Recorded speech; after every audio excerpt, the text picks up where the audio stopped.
नमस्कार, आप देख रहे हैं सी न्यूज भारत और मैं हूं आपके साथ ज्योति अरोड़ा। वक्त हो गया है बुलेटिन का और बुलेटिन में खबरों की शुरुआत करते हैं बुलंदशहर से, जहां मदरसों के सर्वे को लेकर तैयारी चल रही है। आगे देखेंगे गुजरात में कैसे विकास यात्रा का कार्यक्रम हुआ आयोजित। इसी के साथ जानेंगे जुन्नार देव में रात 2 बजे से हो रही मूसलाधार बारिश से जगह जगह हुआ जल भराव। बुलंदशहर में मदरसों के सर्वे को लेकर तैयारी पूरी हो चुकी है। एसडीएम सदर के मुताबिक तहसील स्तर पर भी गठित कर दी गई है सर्वे की टीम। खंड शिक्षा अधिकारी, तहसीलदार और लेखपाल कानून को करेंगे सर्वे। सर, आज बुलंदशहर में मदरसों के सर्वे का काम शुरू किया जा रहा है, किस तरह की तैयारियां की गई हैं? देखिए, शासन के निर्देश पे जनपद में जो भी गैर मान्यता प्राप्त मदरसे हैं उन सभी का सर्वे होना है। जिलाधिकारी महोदय के स्तर से जो है तहसील वाइज टीमें गठित कर दी गई है, जिसमें तहसीलों में जो भी टीम गठित की गई है संबंधित उप जिलाधिकारी हैं, उसके मेंबर जिला बेसिक शिक्षा अधिकारी हैं और जिला अल्पसंख्यक कल्याण अधिकारी हैं। तहसील वाइज भी टीमें गठित की गई हैं, जिसमें तहसीलदार, संबंधित खंड शिक्षा अधिकारी, संबंधित राजस्व कर्मी को लगाया गया है। सर्वे का कार्य आज से प्रारंभ कर दिया जाएगा। सर, क्या क्या बिंदु हैं, किन किन बिंदुओं पर जांच की जाएगी? सर्वे के लिए जो निर्धारित किया गया है उसमें 12 बिंदु हैं। 12 बिंदुओं के संबंध में मदरसों के प्रबंधक या जो भी संचालक हैं उनसे जानकारी करके उसकी सूचना निर्धारित प्रारूप पर जनपद स्तरीय समिति को सौंपी जाएगी। बुलंदशहर से सी न्यूज संवाददाता नितिन सिंह राजपूत की रिपोर्ट। गुजरात के शहरी विकास और गृह निर्माण विभाग के राज्य कक्षा के मंत्री विनोद भाई मोडिया की अध्यक्षता नर्मदा जिले के डेडियापाड़ा की पॉलिटेक्निक कृषि इंजीनियरिंग कॉलेज में डेडियापाड़ा प्रांत कक्षा के विश्वास से विकास यात्रा के आयोजित कार्यक्रम को महानुभाव की उपस्थिति में दीप जलाकर शुभारंभ किया। ये कार्यक्रम में मंत्री विनोद भाई मोडिया के हाथों से सागबारा और डेडियापाड़ा तहसील के विकास के लिए अंदाजन 4.9 करोड़ के खर्च से 160 जितने कामों का ई लोकार्पण और अंदाजे 2.99 करोड़ के खर्चे से 343 जितने विकास कार्यों का ई खात मुहूर्त किया गया। विश्वासથી વિકાસ યાત્રાને લઈ આજે 20 વર્ષ પૂરા થયા છે ત્યારે રાજ્યભરની અંદર તમામ જગ્યાઓ પર કરોડો અબજો રૂપિયાના આજે લોકાર્પણ અને ખાતમુહૂર્ત થઈ રહ્યા છે।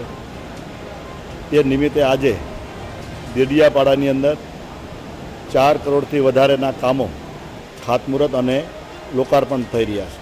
आ प्रसंगे अहींया डेडियापाड़े आववानुं थयुं। राज्य सरकार माननीय मुख्यमंत्री भूपेन्द्रभाई पटेल एमना नेतृत्वमां तमाम मंत्रीओ आज राज्यभरना प्रवासमां छे, त्यारे हूँ अहींया डेडियापाड़ा आव्यो। गुजरात से सी न्यूज संवाददाता वसीम मेमन की रिपोर्ट। नर्मदा जिले के राजपीपला सरदार टाउन हॉल में 20 वर्ष के विश्वास द्वारा हुए विकास के उत्सव अंतर्गत समग्र गुजरात में प्रांत कक्षा के आयोजित विश्वास से विकास यात्रा के राज्यव्यापी कार्यक्रम के भागरूप नर्मदा जिले के राजपीपला प्रांत कक्षा के आयोजित कार्यक्रम को महानुभाव के हाथों से दीप जलाकर शुभारंभ किया गया।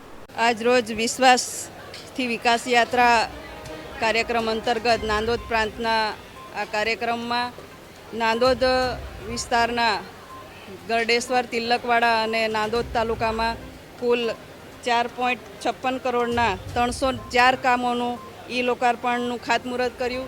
ત્યારબાદ 2.9 કરોડના કુલ 225 કામોનું ઈ ખાતમુહૂર્ત કરવામાં આવ્યું છે। ત્યારે આવનારા દિવસોમાં કાર્યક્રમો થકી આ જે લોકાર્પણ અને ખાતમુહૂર્તના કાર્યક્રમો જે કરવામાં આવ્યા છે એનું પ્રજા સુધી લઈ જવા માટેના આ કાર્યક્રમમાં મારી સાથે મારા જિલ્લા પંચાયત અને અમારા ભારતીય જનતા પાર્ટીના પ્રમુખ શ્રી ઘનશ્યામભાઈ પટેલ સૌ ઉપસ્થિત રહી આ કાર્યક્રમમાં સફળ બનાવ્યો છે।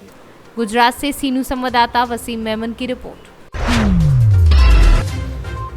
विधानसभा क्षेत्र जुन्नार देव पर पिछली रात 2 बजे से मूसलाधार बारिश हो रही है, जिसके चलते जगह जगह पर जलभराव की स्थिति बनी है। उसी कड़ी में छिंदवाड़ा से जुन्नार देव की ओर जाने वाली मेन सड़क चर्च से लेकर बस स्टैंड जुन्नार देव तक सड़क जर्जर हालत में है, तो साथ ही रेलवे क्रॉसिंग के पास बंधा रोड पर आवागमन बंद हो गया है, क्योंकि बाढ़ की स्थिति गंभीर बनी है, जिसके चलते पुल के ऊपर से बाढ़ आ जाने से आवागमन बंद है। बाढ़ की स्थिति को देखते हुए पुलिस प्रशासन ने व्यवस्था संभाली है। शहर जुन्नार देव के अनेकों स्थानों पर जलभराव की स्थिति बनी हुई है।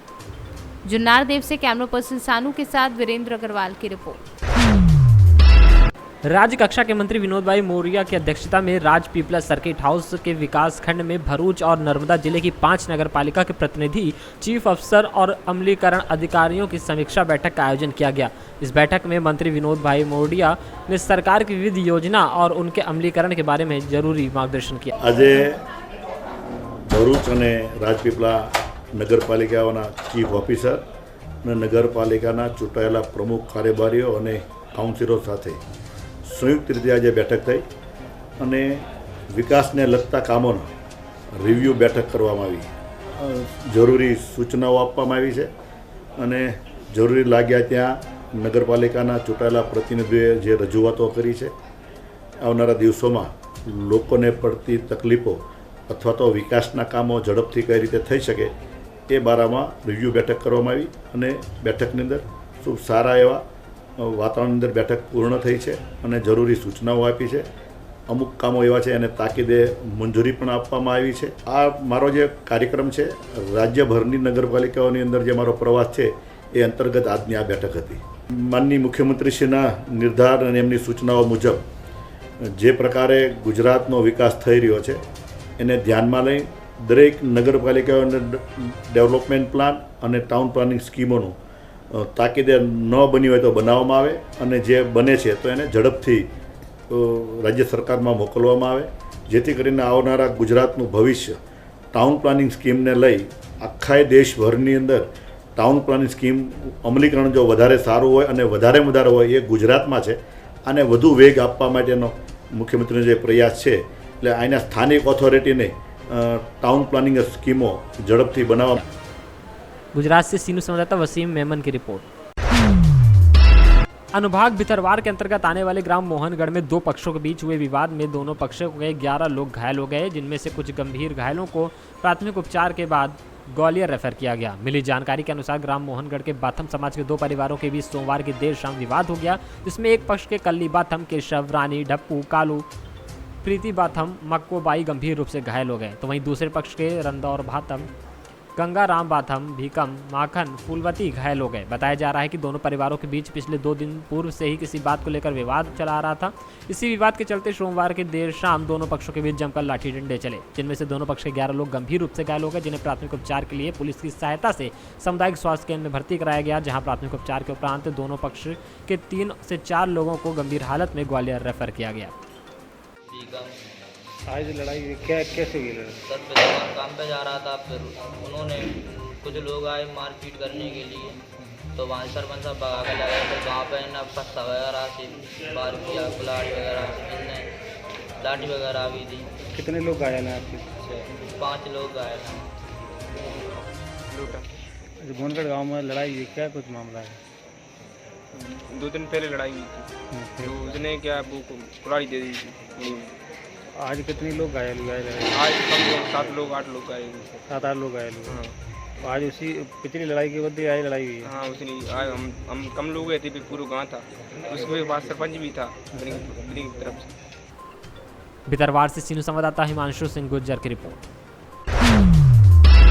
शामली में सपा विधायक नाहिद हसन की बहन इकरा हसन के साथ पहुंची कुछ महिलाओं ने पुलिस पर दुर्व्यवहार करने का आरोप लगाया। उन्होंने बताया कि नाहिद कॉलोनी के पास हुए एक्सीडेंट में एक बाप बेटी की मौत हो गई है, जहां पर गुस्साए लोगों ने रोड को जाम कर दिया था। इसी के दौरान पुलिस ने महिलाओं के साथ दुर्व्यवहार किया है, जिसको लेकर कैराना कोतवाली में तहरीर देकर कार्रवाई की मांग की है। आपको बता दें कि मामला कैराना क्षेत्र के भूरा रोड नाहिद कॉलोनी के पास का है, जहाँ पर एक कार एक्सीडेंट के दौरान एक बाप बेटी की मौत हो गई है। इसके बाद वहाँ पर उपस्थित गुस्साए लोगों ने रोड को जाम कर दिया था। सूचना पर पहुंची पुलिस ने लोगों को समझा बुझाकर जाम खुलवाया और डेड बॉडी को पोस्टमार्टम के लिए भेज दिया। तभी कॉलोनी की कुछ महिलाएं सपा विधायक नाहिद हसन की बहन इकरा हसन के साथ कैराना कोतवाली में पहुंची, जहां पर कैराना कोतवाली प्रभारी से मिलकर उन्होंने पुलिस पर दुर्व्यवहार करने का आरोप लगाया। इसी दौरान पीड़ित महिलाओं द्वारा तहरीर देकर कार्रवाई की मांग की गई। वहीं कैराना कोतवाली प्रभारी अनिल कपरवान ने जाँच कर आवश्यक कार्रवाई करने का आश्वासन दिया। क्या घटना हुई? एक हादसा हो गया यहाँ पर, जो भूरा रोड पर, हमारा भूरा झिंझाना रोड जो जाता है कैराना से, वहाँ पर नाहिद कॉलोनी के पास एक हादसा हो गया था, एक्सीडेंट था जिसमें 2 लोगों की मृत्यु हो गई। और वहीं पर थोड़ा आक्रोश था लोगों में। उस दौरान कुछ मामला हुआ भीड़ में, तो उसी के तहत हम भी वहाँ पहुँचे थे। पूरा प्रशासन वहाँ पर मौजूद था और मामले को वहीं पर संभाला गया। हमने अपनी तरफ से तहरीर दे दी है, तो आगे हमें आश्वासन यहाँ से मिला है इंस्पेक्टर साहब से कि इसमें उचित कार्रवाई की जाएगी। जो विरोध कर रहे थे उन महिलाओं ने आरोप लगाया मारपीट का, इस मामले में क्या तहरीर दी गई? ये लोग यहाँ पर जो वादी हैं मौजूद हैं और इनकी तरफ से हमने तहरीर दिलवाई है। वहाँ पर भीड़ में जिस भी तरीके से मिसमैनेजमेंट हुआ प्रशासन द्वारा, तो उसमें जो भी कार्रवाई हुई उसके खिलाफ हमने तहरीर दी है और हमें आगे से आश्वासन मिला है कि उनके खिलाफ कार्रवाई की जाएगी। प्रशासन ने मृतकों के परिवार को क्या आर्थिक सहायता की घोषणा की है? कितनी? वहाँ पर एसडीएम साहब मौजूद थे, वो वहाँ पर वादा करके गए सरकार की तरफ से जो मुआवजा मिलता है 10 लाख रुपए का, और उसके बाद हमने एफआईआर भी दर्ज करा दी है। तो इंश्योरेंस के तहत भी जो भी मुआवजा होगा उसकी पूरी ऊपर तक कार्रवाई करवाई जाएगी और जितनी भी सहायता हो सके उतनी हम करवाने की कोशिश करेंगे। क्या नाम है आपका? अच्छा, ये हादसा कैसे हुआ? क्या मांगने वाले जो थे बेचारे मांग कर रहे थे, तो बच्ची थी एक 5 साल की उसकी, एक वो था 5 था, वो पेट के तले मांगता था बैठ के। तो उसका खाना आया, जो खाना खाने लगी कि खाना खा लो पेट के नीचे बैठ कर अलग से, तो खाना खा लेगा। हम यहाँ पे बैठे हुए थे, अचानक गाड़ी आई बहुत स्पीड पे और कच्चे पे उतर गई, उसके ऊपर कोई चढ़ गई जी गाड़ी। कौन सी गाड़ी थी? गाड़ी एल्टो गाड़ी थी। हाँ, ऐसे हुआ कि उसके नीचे बेचारे सारे पट गए। क्या हुआ? दोनों की मौत होगी उनकी? दोनों मर गए जी, दोनों मर गए उसी टाइम। बिल्कुल आंखों सामने था जी हमारे। ब्लैक कलर में थी एल्टो कार है। आप लोगों ने अभी जो जाम क्यों लगाया था, क्या मामला था? जाम क्यों लगाया? इसलिए जाम लगाया था जी, इसलिए लगाया था कि भाई हम जब पकड़ो ये कौन है भाई, किससे क्या हुआ, अगले बेचारे मर के दोनों बच्चे भी, इसलिए पकड़ रहा है। हाँ, शामली से सीनू संवाददाता मोहम्मद इकरार की रिपोर्ट। उन्नाव में अपराधियों के खिलाफ चलाए जा रहे अभियान में पुलिस को बड़ी सफलता हाथ लगी है। पुलिस ने मुखबिर की सूचना पर एक 50,000 के इनामी को गिरफ्तार किया है। उसके पास से अवैध असलहा और गांजा भी बरामद हुआ है। पूछताछ में एक चोरी की घटना भी आरोपी ने कबूल की है। इंस्पेक्टर विनोद मिश्रा ने बताया कि पकड़े गए इनामी के खिलाफ 5 मुकदमे दर्ज हैं। अभियोग पंजीकृत कर इनामिया को न्यायालय में पेश किया जाएगा। दरोगा अबू मोहम्मद कासिम ने बताया कि पकड़े गए आरोपी के खिलाफ बीगापुर थाने पर ही चोरी आर्म्स एक्ट के मुकदमे पंजीकृत हैं। क्षेत्र में पूर्व में हुई चोरी की घटनाओं को भी आरोपी ने कबूल किया है तथा उसके अन्य साथियों की तलाश की जा रही है। उन्नाव से सीनू संवाददाता अजय कुमार की रिपोर्ट। फिलहाल इस बुलेटिन में बस इतना ही। देश और दुनिया की बाकी खबरों के लिए आप देखते रहिए सी न्यूज़ भारत।